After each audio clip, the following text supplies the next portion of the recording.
చేసి ఉంటారని అనుకుంటున్నా. చేయడని నేను అనుకోను ఆయన్ని. ఎందుకంటే తను నమ్మినటువంటి పార్టీ కోసం ఏమైనా చేయగలిగే మనస్తత్వం దేవినేని నెహ్రూది. ఆయన వారసుడే అవినాష్ కూడా. తెలుగుదేశం పార్టీ కార్యాలయం మీద దాడిలో అవినాష్ అనుచరుల పాత్ర ప్రత్యక్షంగా వీడియోల సాక్ష్యంగా దొరికింది.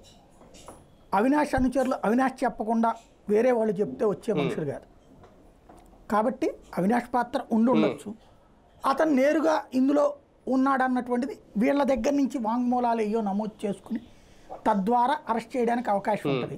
బట్ అతనికి వెసులుబాటు ఉంటుంది. ఎందుకంటే ప్రత్యక్షంగా తను గొడవలో పార్టిసిపేట్ చేయలేదు కాబట్టి బెయిల్ రావచ్చు అతనికైతే.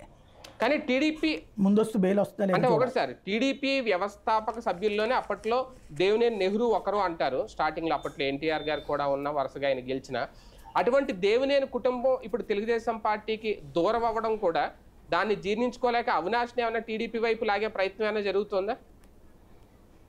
అక్కడ తెలుగుదేశం పార్టీకి అవినాష్ అవసరం లేదు. ఎందుకంటే తెలుగుదేశం పార్టీ అక్కడ స్ట్రాంగ్.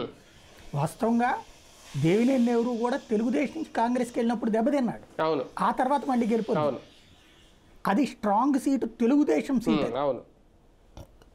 దాంట్లో సుదీర్ఘకాలం పాటు నెహ్రూ బెనిఫిట్ పొందాడు. నెహ్రూ పార్టీ